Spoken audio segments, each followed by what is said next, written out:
Hello students, आज हम बताएंगे कि किस तरह से जो है टूल्स को यूज़ किया जाता है, हैंड टूल्स को यूज़ किया जाता है।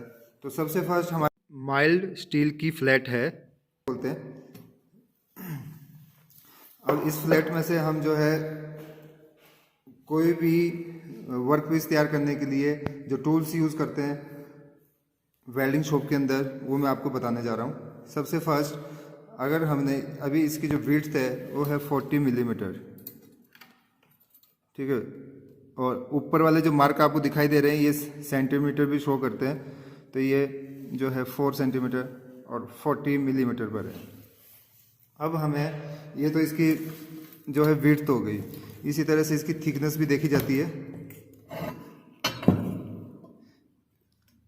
तो यहाँ पर इसकी थिकनेस दिखाई दे रही है, ये 5 मिलीमीटर है। अब हमें किस तरह से टूल्स के यूज़ करना है मैं आपको बताता हूँ। इसको स्टील रूल बोलते हैं, जिस तरह से मैंने लास्ट टाइम भी बताया था आपको।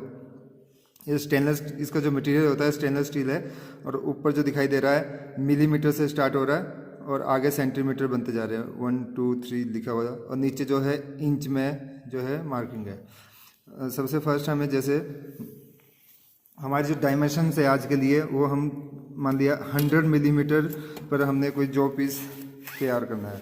तो यहाँ पर जो है 10 मिलीमीटर हो गया, ये 20 हो गया, 30 40, इसी तरह से यहाँ पर अगर आ जाते हैं तो ये 100 मिलीमीटर। मेरे हाथ में इस समय ये पेंसिल शेप में स्क्राइबर है, इससे जो है हम मार्क कर देंगे इस पर। ये मार्क आपको थोड़ा दिखाई दे रहा होगा। उसके बाद सेकंड टूल, जो कि इसको हम ट्राई स्क्वायर बोलते हैं, लास्ट टाइम मैंने बताया था कि ये राइट एंगल मेजर करने के लिए वर्क करता है। तो अब इसको यूज़ करने का तरीका देख लीजिए किस तरह से। इस पार्ट को स्ट्रोक बोलते हैं और इसको ब्लेड बोलते हैं। स्ट्रोक को जो हम इसके एज के साथ कनेक्ट करा देंगे इस तरह से, और जहाँ पर भी हमारी मार्किंग है वहाँ चले जाएंगे। तो हमारी मार्किंग यहाँ पे सेट हुई थी 100 मिलीमीटर के लिए, ठीक है। ये बिल्कुल इसके साथ अटैच करना है। उसके बाद जहाँ पे ब्लेड टच हुआ है मार्क के साथ, इसको हम मार्क कर देंगे, ये देखिए इस तरह से। इस समय ये राइट एंगल पर जो है आपकी मार्किंग हो चुकी है। उसके बाद नेक्स्ट प्रोसेस होता है हेक्सा को तैयार करना।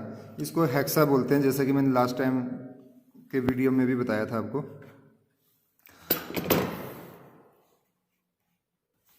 जितने भी हैंड कटिंग टूल्स होते हैं वो फॉरवर्ड डायरेक्शन में कटिंग करते हैं। तो जो हमें हेक्सा का ब्लेड सेट करना है वो फॉरवर्ड डायरेक्शन में सेट करना है। आप यहाँ पर देख रहे होंगे ये इसके टीथ हैं,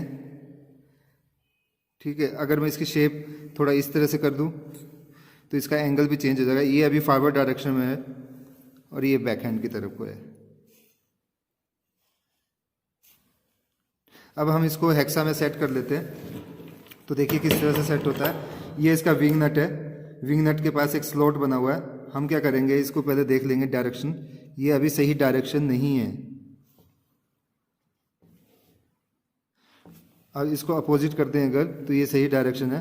तो फॉरवर्ड स्ट्रोक में जो हम इसको यहाँ पे सेट कर देंगे, एक पिन इसके अंदर और सेकंड जो है लास्ट की साइड में है, जो कि हैंडल की साइड है। विंग नट और इसके बीच में हमने इसको सेट कर दिया, देखिए इस तरह से।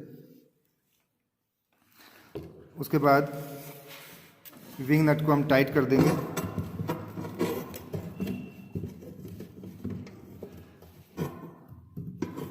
ये जो है विंग नट टाइट हो गया। ये हमारा हेक्सा तैयार हो चुका है और इसकी जो कटिंग डायरेक्शन है फॉरवर्ड स्ट्रोक में है। इसे बेंच वाइज बोलते हैं। ये एक होल्डिंग डिवाइस है, जिस तरह से मैंने लास्ट टाइम बताया था। तो हमने जो होल्डिंग डिवाइस पर अपने फ्लैट को सेट कर लिया है, जहाँ पर हमें कटिंग करनी है। मैं आपको दिखा देता हूँ कहाँ से हम कटिंग करेंगे। ये हमारा पॉइंट है जहाँ से 100 मिलीमीटर का एक फ्लैट निकल कर आएगा।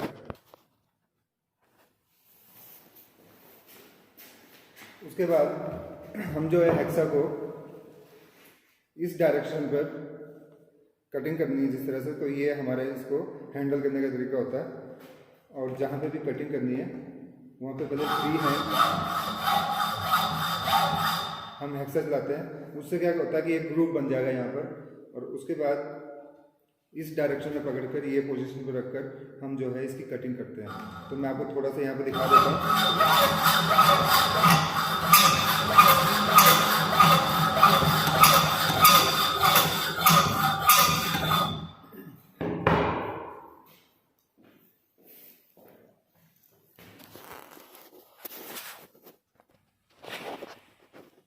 ये जो है हमारी यहाँ पर कटिंग स्टार्ट हो गई है। अब मैं इसको पूरा कटिंग करके दिखा देता हूँ आपको। अभी जो ये कटिंग हो चुका है और अब हम इसको इससे अलग कर लेंगे।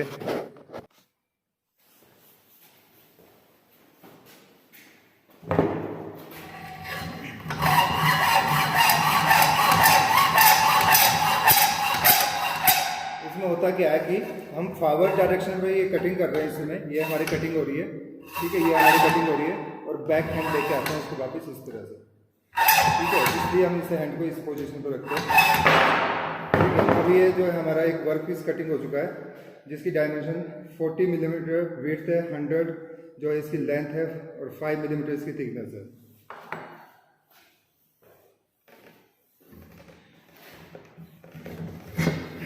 इसके बाद जो नेक्स्ट प्रोसेस होता है वो हमारा ट्राई स्क्वायर से हम दिखाएंगे आपको कि ये अब राइट एंगल पर है कि नहीं। तो ये इस तरह से हमने स्ट्रोक को मैच किया और ब्लेड को टच करना है इसके सरफेस के साथ। तो यहाँ पर एक गैप नज़र आ रहा है, इसका मतलब कि ये राइट एंगल पर नहीं है। तो हमें इस गैप को ख़त्म करना है। तो देखिए किस तरह से गैप खत्म होता है। सबसे फर्स्ट पीस को, जो कि वर्क पीस हम तैयार कर रहे हैं, एक 40 × 100 मिलीमीटर लेंथ का पीस सेट कर रहे हैं। हमने जो है बेंच वाइज पर सेट कर दिया है। उसके बाद हमारा जो नेक्स्ट टूल होता है इसको बोलते हैं हम फाइल। फाइल मल्टीपर्पज़ टूल है, ये कटिंग के लिए भी यूज़ किया जाता है और फिनिशिंग के लिए भी यूज़ किया जाता है। तो ये स्मॉल स्टेप्स जो इसमें से निकाल देगा, और आगे मैं आपको दिखा देता हूँ किस तरह से ये कटिंग करता है। ये भी फॉरवर्ड स्ट्रोक में कटिंग करेगा और इसको बैक लेके आना है इस तरह से। तो इसमें भी हैंड इस तरह से काम करता है। अब थोड़ा सा स्किप करूंगा वीडियो को और आगे इसको पूरा क्लीन करके। ये अभी जो है राइट एंगल प्रोसेस के लिए तैयार हो रहा है, तो आपको मैं यहाँ पे दिखा देता हूँ मैनुअली।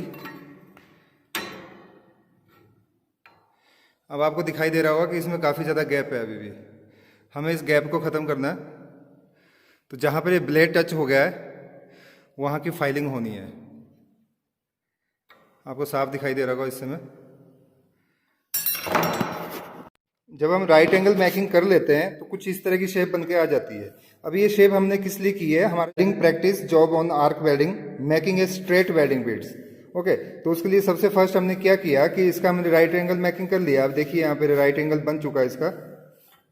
उसके बाद मशीन में सेट कर कर ये दिखाई दे रहा होगा आपको, वेल्डिंग की लेयर्स दिखाई दे रही है। तो ये भी मैं अगले उसमें करके दिखाऊंगा आपको। तो यहाँ पे क्या होता है, स्टूडेंट जो है वेल्डिंग बीड्स बनाते हैं बिल्कुल स्ट्रेट, कुछ इस तरह की। तो उससे क्या होगा, प्रैक्टिस हो जाती है और दूसरे जो जॉब वर्क है उसको पूरा कर सकते हैं। तो सबसे फर्स्ट ही प्रैक्टिकल ये होता है making a straight welding beads. तो आज के लिए इतना ही, और मिलते हैं नेक्स्ट वीडियो में जहाँ पे मैं आपको ये वेल्डिंग बीड्स बनाकर दिखाऊंगा कि किस तरह से जो है वेल्डिंग की जाती है।